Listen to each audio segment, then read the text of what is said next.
Ja Morant, Trae Young, very high-key, high-profile players. I mean, these guys are absolutely filthy with the basketball in their hands. And they are both players that have never been to the playoffs. Now, it's very early in both of their careers, and they're going to be playing in many meaningful basketball games the longer they play basketball. Unbelievable talents, both on young teams that have very promising futures, and also currently both players that were frustrated with the events that happened in last night's game.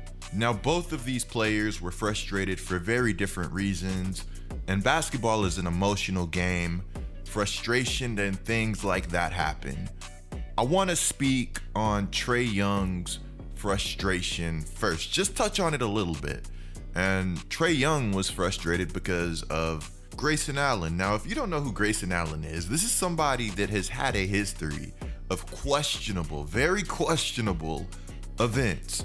Some people would flat out call Grayson Allen a dirty player. Me, I'm going to let you guys be the judge of that. Now, before we go any further, be sure to subscribe and turn on notifications. You will not want to miss another Get Like Coop video, and that's facts. If you guys enjoy my content, you'll probably enjoy my streams, so be sure to check out my streams. The link will be in the description below. Also in that same description, you'll find the link to my Twitter and my NFL channel. If you are interested in either of those, be sure to check it out. Now, the first topic I truly want to get into is Ja Morant and his frustration. Earlier in the video, I told you guys, the Hawks won the game. Trae Young shot 17 free throws. He had 36. He had a heavy 36. He was hooping all game. But there's no way around it. 17 free throws for any player is a lot. Since I know there's probably a good bit of you that did not watch the game, you missed this epic point guard matchup, which I advise you to actually watch next time. I'm going to show you guys some of the fouls that Trae Young was getting. Now, when I play this Ja video, I'm not sure has anything to do with Trae Young. So don't take this as Trae Young and Ja beefing. No, this is not what that is about.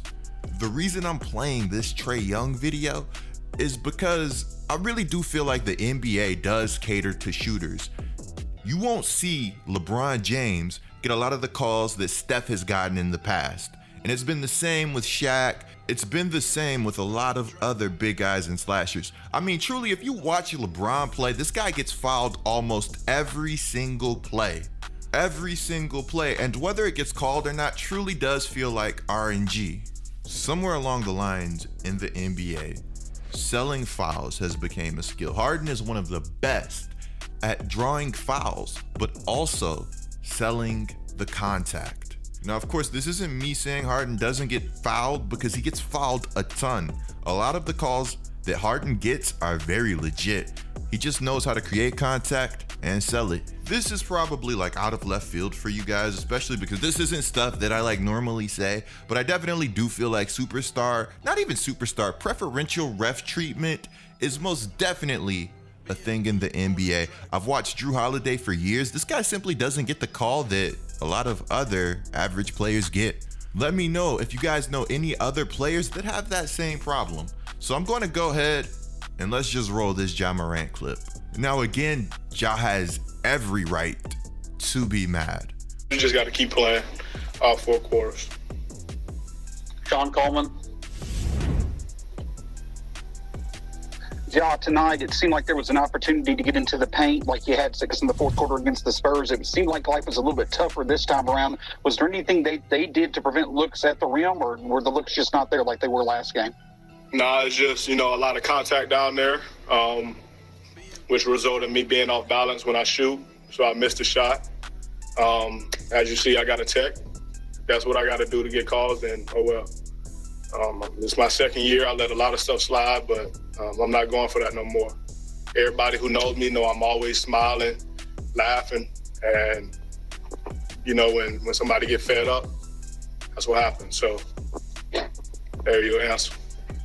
Ja doesn't strike me as somebody that complains a lot. So when he complains, or he has a problem with something, I'm going to listen. You know, come to think of it, I don't think Derrick Rose really got a lot of ref love in his career either, which is really unfortunate. So I really hope Ja doesn't end up being one of those guys that the refs swallow the whistle for. When it comes to officiating, I'm not sure fans really care how good or bad refs are anymore. All we want right now is consistency. If you're going to make a call on one end, just make sure you come down and make it on the other. So now we have to talk about this entire Grayson Allen thing, which kind of started because Grayson Allen kind of lunges at Trae Young's ankle, foot, general ankle area, foot area. It was a weird action. I'm not going to say it was intentional. I'm going to let you guys be the judge.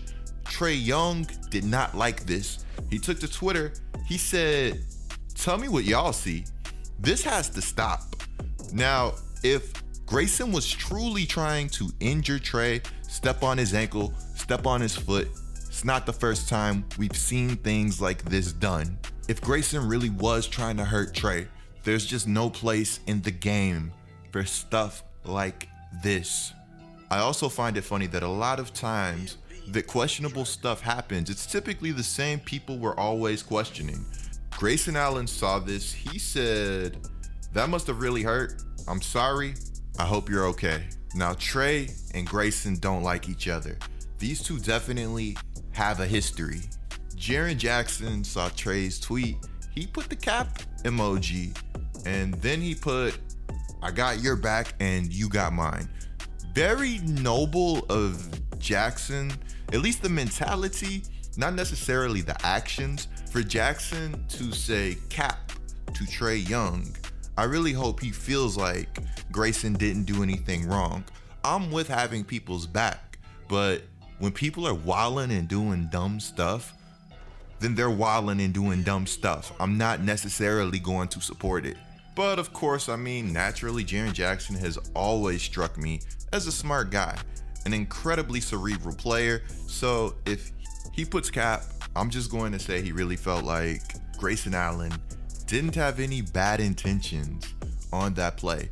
In the comments below, please let me know what you guys think about this entire situation. And for those of you that missed this game, I strongly recommend you guys start catching some of these marquee matchups.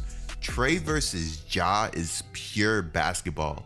It literally does not get much better than that. Also, if you're just not watching Atlanta basketball right now, Trae is worth the price of admission.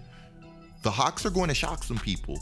They're missing like 6, 7, 8 players. They're missing a lot of players. And these guys that they're missing should be playing solid minutes for them. Don't sleep on the Atlanta Hawks. I'm definitely going to have a Trae Young Atlanta Hawks breakdown coming soon. And shout out to Cam Reddish. I love watching that guy hoop. Anthony Edwards already knows what's up. Clicking the video on the screen right now is a great way to support my channel. I'm Get Like Coop, bringing you guys the scoop. Until our next video.